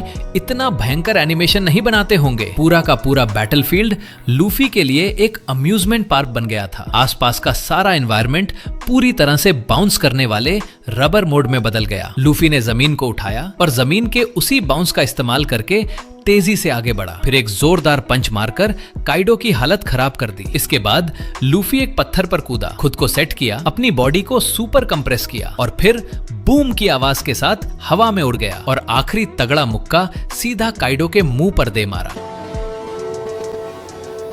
काइडो जमीन पर गिरा और काफी देर तक एकदम सुन्न पड़ा रहा। ऐसा लगा जैसे काइडो को कुछ बात समझ आ गई हो। काइडो ने मुंह खोला और पूछा, तू आखिर है कौन? होश में आने के बाद काइडो ने अपनी हाकी को कवर करना शुरू किया और लूफी पर धड़ाधड़ अटैक्स की बारिश कर दी। पर लूफी कहाँ पीछे हटने वाला था। सैंडबैग जितने बड़े बड़े मुक्के बनाकर लूफी ने भी काइडो को जमकर धोया। उसी वक्त कैसल के अंदर की आग ऊपर तक पहुंचने लगी थी, लेकिन लूफी को इस बात की कोई टेंशन नहीं थी। नीचे का सारा मामला लूफी ने पूरी तरह से अपने साथियों पर छोड़ दिया था। लूफी को पूरा भरोसा था कि उसके क्रूमेट्स हर प्रॉब्लम को सॉल्व कर लेंगे और लूफी का सिर्फ एक ही मिशन था, काइडो को हराना। ये सोचकर लूफी फिर से हवा में उछला। ऐसा लग रहा था जैसे लूफी के दिमाग में कोई मस्त सा आइडिया आया है। रही बात नीचे लगी आग की, तो उसका क्या करना है? अरे वहां नीचे राइजो भी तो मौजूद है। राइजो स्क्रॉल फ्रूट का यूजर है। राइजो ने पहले से ही ढेर सारा पानी इकट्ठा करके रखा हुआ था और अब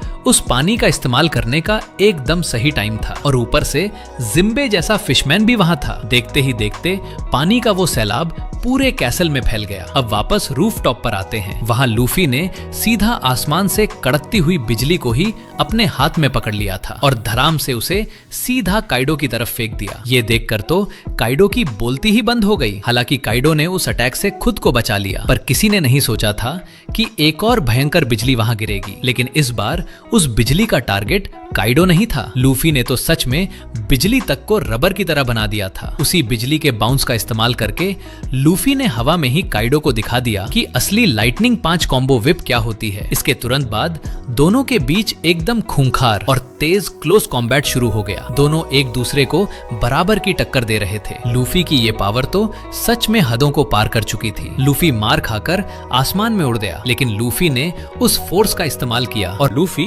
बादलों को भी रबर में बदल सकता है। फिर उन बादलों को पकड़कर एक स्लिंग शॉट की तरह खींचता है। इसके बाद वो बादलों के अंदर से कड़कती हुई बिजली पकड़ लेता है और काइडो पर अपना अटैक कंटिन्यू करता है। उस लाइटनिंग वाले वार से बचने के बाद काइडो थोड़ा फ्रस्ट्रेट हो जाता है और कहता है, जितना तमाशा करना है कर ले, जैसे मर्जी वैसे उछल ले, पर सिर्फ अपनी डेविल फ्रूट पावर के दम पर इस दुनिया को जीतना ये बिल्कुल इम्पॉसिबल है। ये दुनिया बहुत ही अजीब है भाई। रॉजर के पास कोई फ्रूट पावर नहीं थी, क्योंकि सिर्फ तगड़े हाकी वाला इंसान ही सबसे ऊपर राज कर सकता है। अब ये ले डाइतोकु राइमेई हक्के।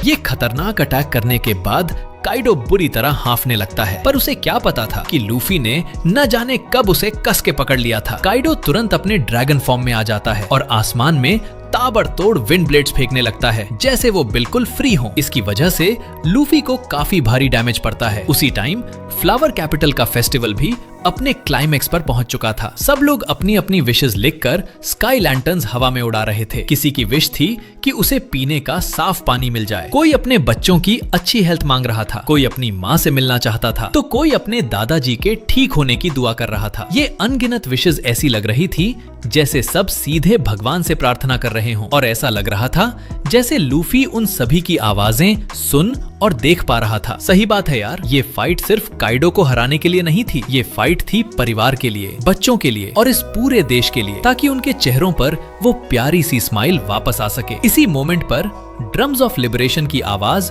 फिर से गूंज उठती है और आसमान से एक इतना बड़ा मुक्का नीचे आता है जो पूरे ओनिगाशिमा से भी विशाल था। अब इस फाइट को खत्म होना ही था। हाँ, काइडो भी यही सोच रहा था। इतने खतरनाक और बड़े मुक्के को देखकर उसने भी फाइनली लूफी के इस चैलेंज को एक्सेप्ट कर लिया। अगले ही पल आग भड़क उठती है और काइडो एक विशाल फायर ड्रैगन में बदल जाता है। ये उसका अल्टीमेट अटैक था, फ्लेमिंग ड्रैगन। उसकी बॉडी का टेम्परेचर इतना खौफनाक था कि बस हल्का सा टच होने पर ही ओनिगाशिमा का एक हिस्सा पिघल गया। इतनी भयंकर हीट के सामने डायरेक्ट भिड़ना तो बिल्कुल बेवकूफी थी, लेकिन लूफी अब रयुओ का उस्ताद बन चुका था और इस तरह दोनों एक बार फिर से पूरी ताकत के साथ टकराते हैं। ऐसा लग रहा था कि फाइट अब खत्म होने वाली है,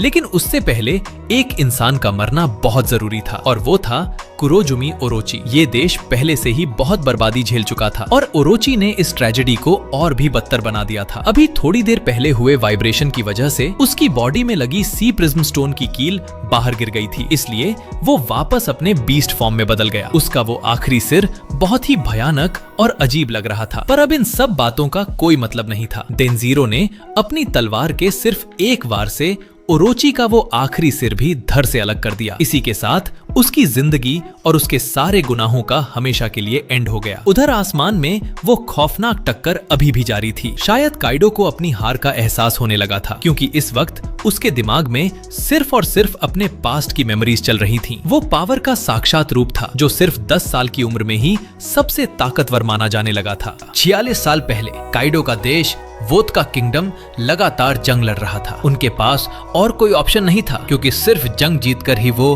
हेवनली ट्रिब्यूट चुका सकते थे। यंग काइडो को समझ नहीं आता था कि आखिर सब लोग सेलेस्टियल ड्रैगन से इतना क्यों डरते हैं। फिर एक दिन उनके ही राजा ने काइडो को पकड़वा दिया और उसे जबरदस्ती मरीन के हवाले कर दिया, ताकि उस देश को रेवरी में हिस्सा लेने का राइट मिल सके। उस दिन काइडो को एक बात एकदम क्लियर हो गई कि दुनिया में सिर्फ कमजोर लोगों को ही धोखा मिलता है। उसी वक्त से उसने ठान लिया था कि वो दुनिया की सबसे स्ट्रॉन्गेस्ट आर्मी बनाएगा, और बाद में उसने ये करके भी दिखाया। उसने अपने दम पर योंको का रुतबा हासिल किया। इधर आसमान में फाइट अभी भी चालू थी। काइडो अपनी पूरी लाइफ को याद कर रहा था। पहले कभी यमातो ने कहीं से जॉय बॉय के बारे में सुना था। उसने बताया था कि ओडेन जो इस देश के बॉर्डर्स खोलना चाहता था, वो शायद जॉय बॉय के वेलकम के लिए ही था। काइडो ने किंग से कहा था, अगर तुम जिसका वेट कर रहे हो वो कोई और नहीं है तो मुझे पता है कि जॉय बॉय कौन है। इस वक्त काइडो के फ्लेम क्लाउड्स धीरे धीरे पतले और कमजोर पड़ रहे थे। ये इस बात का साफ इशारा था कि वो अब हारने वाला है, और वही हुआ। लूफी ने अपनी पूरी ताकत लगा दी और एक के बाद एक कई मुक्के सीधे काइडो के ड्रैगन वाले सिर पर जड़ दिए। पर काइडो को जैसे कोई दर्द ही महसूस नहीं हो रहा था। उसने लूफी से कहा, मैं वानो से शुरुआत करके इस पूरी दुनिया पर राज करूंगा। तू बता, तू कैसी दुनिया बना सकता है? लूफी एक पल के लिए शांत हो गया। उसे तामा का वो मुस्कुराता हुआ चेहरा याद आ गया जब उसे भरपेट खाना मिला था। उसके हाथों की पावर और भी ज्यादा बढ़ने लगी। मैं एक ऐसी दुनिया बनाऊंगा जहां मेरे सारे दोस्त पेट भर के खाना खा सके। इतना बोलते ही एक जोरदार पंच पड़ा और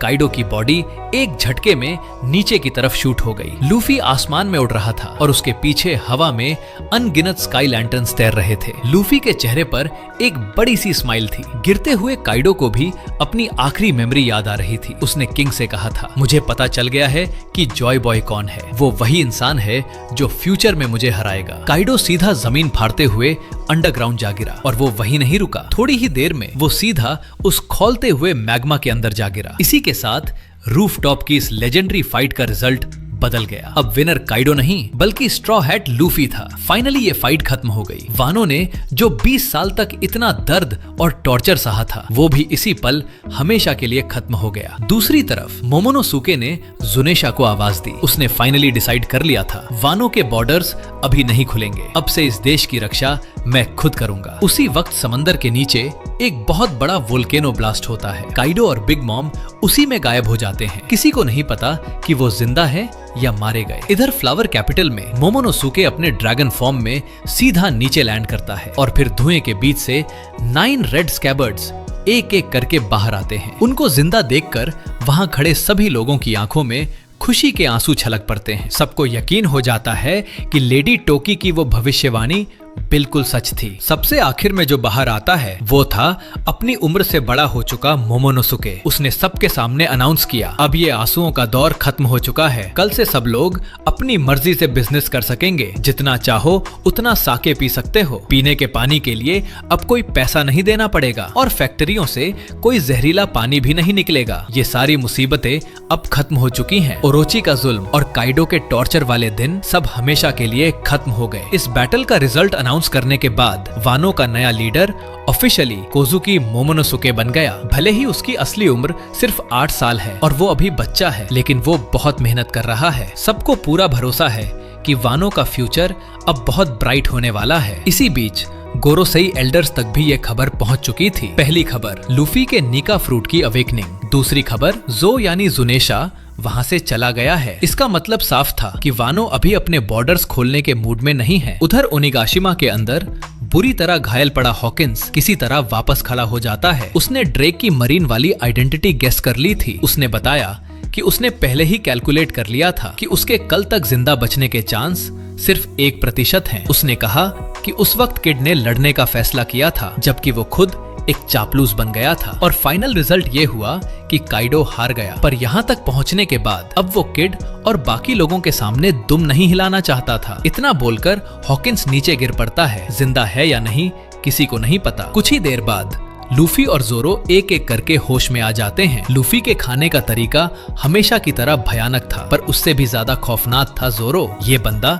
सिर्फ साके पीने के लिए सीधा अपने 3 सिर और 6 हाथों वाले असुरा फॉर्म में आ गया। मोमोनोसुके जब ये सब सुनता है तो बहुत खुश होता है और डिसाइड करता है कि आज ही बैंक्वेट होगी। लेकिन लूफी और जोरो ने मोमोनोसुके को बिल्कुल भाव नहीं दिया। सच सामने आने के बाद जोरो कहता है कि वो मोमोनोसुके के साथ थोड़ी ट्रेनिंग करना चाहता है। ये सुनकर मोमोनोसुके रोते हुए सीधा नामी को जाकर पकड़ लेता है और रिजल्ट एक जोरदार पंच पड़ता है और वो उड़ता हुआ दूर जा गिरता है। सांजी और ब्रुक ये देखकर खुशी से पागल हो रहे थे। ये है बड़ों की दुनिया। छोटे मोमो, खाना पीना हो गया तो अब बारी थी नहाने की। यामातो भी लूफी के साथ जंप मारती है और सीधा बाथ में कूदने का प्लान बनाती है। सांजी का एक्सप्रेशन तो देखने लायक था। सच में कोई सांजी का पोवी दे दो यार। और मेंस बाथ से अलग उधर विमेंस बाथ वाले साइड में कीकू भी जाकर लड़कियों के साथ मिक्स हो गई थी। और हाँ, वानो की कहानी अभी खत्म नहीं हुई है भाई। सबसे पहले तो मरीन का नया एडमिरल रयोकुग्यू ग्रीन बुल उड़ते हुए सीधा वानो की तरफ आ रहा है। दूसरी तरफ मॉर्गन्स ने न्यूज़पेपर तैयार कर लिया है। उसने वानो में जो कुछ भी हुआ वो बिना टाइम वेस्ट किए पूरी दुनिया को बता दिया। 2 योंको, काइडो और बिग मॉम एक साथ हार चुके हैं। वर्ल्ड गवर्नमेंट ने लूफी, किड और लॉ पर पूरे 3 बिलियन बेरीज की बाउंटी रख दी है। और आखिर में चलते हैं रॉबिन की तरफ। याद है वो मास्क पहनने वाला तेंगुयामा हितेत्सु? उसकी असली आइडेंटिटी कोई और नहीं बल्कि कोजुकी ओडेन का बाप कोजुकी सुकियाकी है। ये जानकर रॉबिन ने सुकियाकी से सीधा सवाल पूछा, एंशिएंट वेपन प्लूटोन इसी देश में होना चाहिए, सही कहा ना? उस बूढ़े ने भी कंफर्म किया कि हाँ, वो एंशिएंट वेपन वानो में ही है। इसी बीच ओडोन के उसी प्रिजन में जहां लूफी को कैद किया गया था, मरीन एडमिरल रयोकुग्यू पहुंच चुका है। ये बंदा बहुत स्ट्रॉन्ग है भाई, बहुत ही ज्यादा। वो पक्का कोई लोगिया डेविल फ्रूट यूजर है। वो ना सिर्फ अपनी बॉडी को पेड़ों की टहनियों में बदल सकता है बल्कि उसने क्वीन और किंग को भी अपनी पावर से पूरी तरह चूस कर सुखा दिया। और हाँ, एक और बात, जब पार्टी शुरू हो रही थी तब किड ने एक न्यूज़पेपर सीधा लूफी की तरफ फेंका। उसे देखकर लूफी एकदम सुन्न रह गया क्योंकि इस एक फाइट के बाद पूरी दुनिया का सिस्टम ही बदल चुका था। पुराने चारों एम्परर्स अब खत्म हो चुके थे। अब Buggy the Clown, Blackbeard, red hair Shanks और अपना लूफी, ये चारों नए योंको बन चुके हैं। एकदम सही सुना भाई, लूफी अब योंको बन गया है। पार्टी अभी भी चालू थी। स्ट्रॉ हैट्स भी फुल खाने पीने और मजे करने में बिजी थे, पर फ्लावर कैपिटल के बाहर बवाल हो गया था। लूफी की बॉडी अभी अभी रिकवर हुई थी, इसलिए इस खतरे की बात किसी भी हाल में उन तक नहीं पहुंचनी चाहिए थी। इसलिए अक्साया 9 ने सीधा रयोकुग्यू को रोक लिया। रयोकुग्यू की वाइब काफी हद तक अकाइनु जैसी लगती है, लेकिन वो उससे भी ज्यादा अग्रेसिव और सनकी है। उसने बिना कोई फालतू बात किए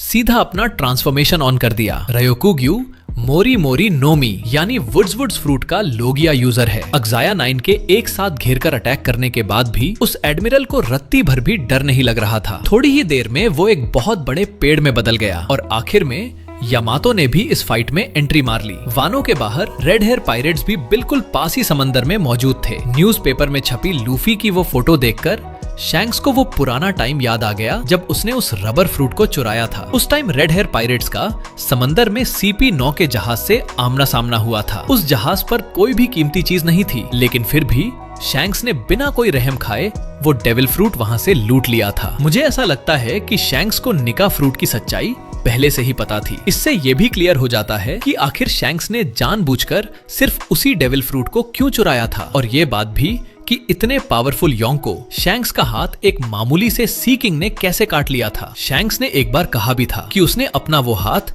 नए एरा पर दांव पर लगाया था। अरे हाँ, एक और बात, बार्टोलोमियो ने शैंक्स की एक टेरिटरी पर कब्जा कर लिया था और तो और उसने रेड हेयर पायरेट्स का झंडा तक जला दिया था। भाई, दुनिया में हो रहे बड़े बवाल सिर्फ यहीं खत्म नहीं होते। एक बहुत बड़ी खबर ये भी थी कि अलाबास्ता के किंग कोबरा का मर्डर हो चुका है और उससे कुछ घंटे पहले रेवोल्यूशनरी आर्मी ने सेलेस्टियल ड्रैगन्स के रहने वाले एरिया को बम से उड़ा दिया था। इसी के साथ उन्होंने वर्ल्ड गवर्नमेंट के खिलाफ सीधी जंग का ऐलान कर दिया। भले ही उस टाइम वहाँ रयोकुग्यू और फुजितोरा को भेजा गया था, लेकिन फिर भी वो लोग कुमा को वहां से आजाद करवा कर ले गए। और जिस वक्त किंग कोबरा का मर्डर हुआ उसी दौरान वीवी भी वहां से गायब हो गई और अभी तक उसका कोई अता पता नहीं है। साबो की पॉपुलैरिटी इस वक्त आसमान छू रही है और उसके सपोर्टर्स उसे फ्लेम एम्परर कहकर बुला रहे हैं। सच बताऊं तो अब साबो का इन्फ्लुएंस लूफी के डैड यानी ड्रैगन से भी ज्यादा हो चुका है। इधर वानो के बाहर फाइट अभी भी कंटिन्यू थी। रेजो ने मौका देखकर रयोकुग्यू पर सीधा अपने फायर जत्सु से अटैक कर दिया, लेकिन वो थोड़ी सी आग उस एडमिरल का बाल भी बांका नहीं कर पाई। उल्टा उसने अपनी टहनियों से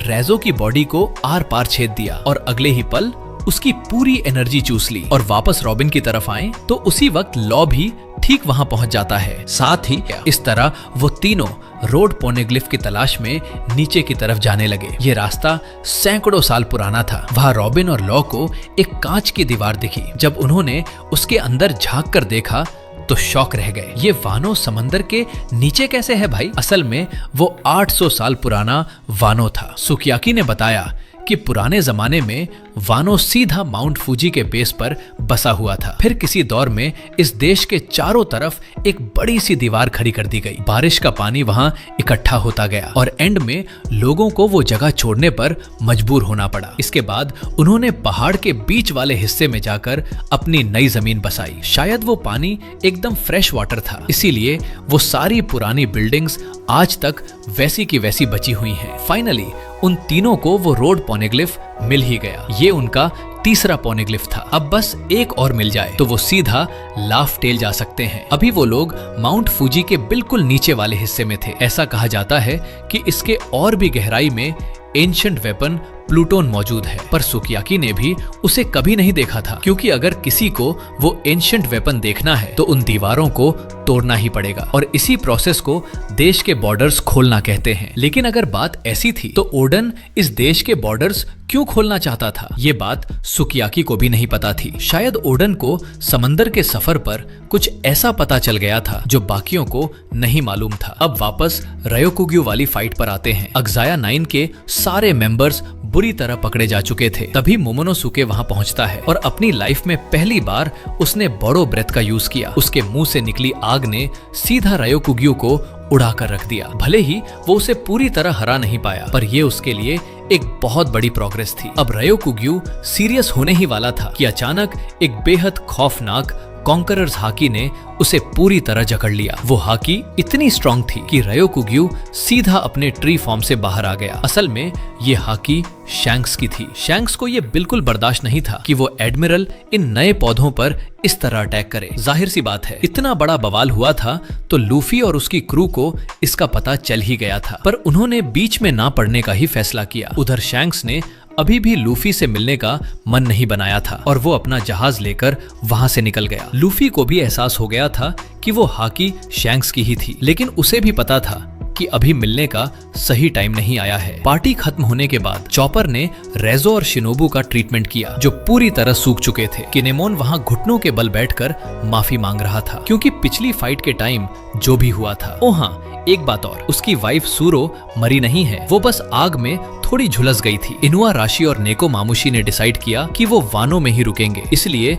जो आइलैंड का नया लीडर कैरेट को बना दिया गया। थोड़ी देर बाद सुकियाकी ने अपनी असली आइडेंटिटी अक्साया 9 को बता दी। अब उस पुराने शोगुन का सपोर्ट मिलने के बाद इस बात की कोई टेंशन नहीं थी कि यंग मोमोनोसुके के पास एक्सपीरियंस की कमी है। उधर रॉबिन ने भी पोनेग्लिफ के पास जो कुछ देखा वो सब अपनी क्रू को बता दिया। वो बात कर ही रहे थे कि तभी वहां शिनोबू आ जाती है। रिकवर होने के बाद वो अचानक से एक बेहद खूबसूरत लड़की में बदल गई थी। ये देखकर सब एकदम हैरान रह गए। और तो और उसने तामा को अपनी स्टूडेंट भी बना लिया था। तामा के लिए लूफी ने प्रॉमिस किया कि जब वो ट्रेनिंग पूरी कर लेगी तो वो उसे अपने साथ समंदर पर ले जाएगा। लेकिन किसी को भी इस बात की रत्ती भर भनक नहीं थी कि कैरिबू बाहर खड़ा सब सुन रहा था। उसे पता चल गया था कि एंशिएंट वेपन वानो में ही है और उसने डिसाइड किया कि वो ये खबर सीधा उस इंसान को जाकर बताएगा। इसके बाद स्ट्रॉ हैट्स वहां से निकल गए। अरे हाँ, जाते जाते उन नए योंको के बारे में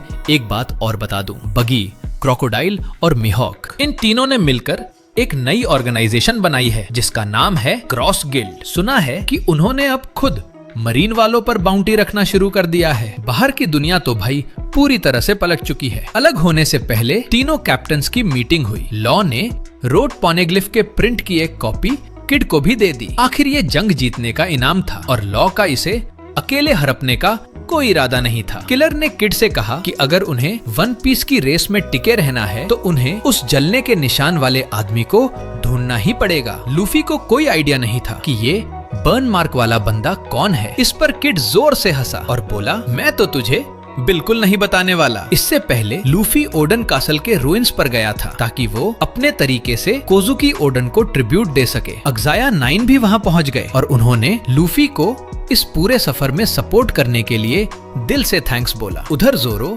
सीधा यासुई और पेड्रो की कब्र पर गया और वहाँ चुपचाप 2 कप साके चढ़ाई। तभी हियोरी वहाँ आई और जोरो के पास बैठ गई। उन दोनों ने बस शांति से थोड़ी देर बातें की। फ्लावर कैपिटल के अंदर उसोप ने एक बहुत बड़ा काले रंग का कपड़ा खरीदा। जब दुकानदार को उसका पर्पस पता चला तो उसका मुंह खुला का खुला रह गया। और हाँ, सांजी ने लगता है फिर से किसी खूबसूरत लड़की का दिल चुरा लिया है। पता नहीं जब उसे पुडिंग की याद आएगी तो ऑकवर्ड फील होगा या नहीं। आखिर में लूफी तामा से मिलने गया। भले ही ये उनके अलग होने का टाइम था, पर माहौल ज्यादा इमोशनल नहीं हुआ। आखिर तामा का वो प्यारा सा चेहरा देखकर कोई उदास कैसे हो सकता है। अब टाइमलाइन वापस प्रेजेंट में आती है। स्ट्रॉ हैट्स ने मोमोनोसुके और बाकियों को गुड बाय नहीं बोला था, लेकिन लूफी वही पोर्ट पर वेट कर रहा था क्योंकि उसे पता था कि मोमोनोसुके वहाँ जरूर आएगा। और बिल्कुल ऐसा ही हुआ। जब मोमोनोसुके को पता चला कि लूफी और उसकी क्रू जा रही है तो वो हड़बड़ाहट में उड़ना ही भूल गया। वो पूरे रास्ते बस पागलों की तरह दौड़ता हुआ वहाँ पहुँचा। किड और लॉ पहले ही वहाँ से अपना जहाज लेकर निकल चुके थे। मोमोनोसुके के वहाँ पहुँचने के बाद ही सबको पता चला कि यामातो का लूफी के साथ समंदर में जाने का कोई प्लान नहीं है और वो 28 साल का दिखने वाला मोमोनोसुके अब किसी छोटे बच्चे की तरह फूट फूट कर रो रहा था। सच बताऊं तो लूफी को भी उसकी बहुत फिक्र थी, इसलिए उसने उसोप को वो चीज लाने को कहा। जब मोमोनोसुके ने पीछे मुड़कर देखा तो वो और कुछ नहीं बल्कि स्ट्रॉ हैट पायरेट्स का जॉली रोजर था। लूफी ने कहा कि इस झंडे को पूरे वानों में लहरा दो। अगर फ्यूचर में किसी ने भी इस देश पर बुरी नजर डालने की हिम्मत की तो समझ लेना कि उसने सीधा मुझसे पंगा लिया है। फाइनली जहाज के पाल खोल दिए गए और स्ट्रॉ हैट पायरेट्स एक बार फिर अपने सफर पर निकल पड़े। मोमोनोसुके वहीं जमीन पर घुटनों के बल बैठा रहा तब तक जब तक कि थाउजेंड सनी उसकी नजरों से ओझल नहीं हो गया। और ये कहानी थी उन सामुराइयों की जिन्होंने राख से उठकर फिर से अपना नाम बनाया और पूरी दुनिया में मशहूर हो गए। इसी के साथ वन पीस का वानो आर्क हमेशा के लिए खत्म होता है। अब सारा फोकस होगा सीधा फाइनल सागा पर। तो इंतजार रहेगा अगले और मोस्ट अवेटेड एल्बाफ आर्क का।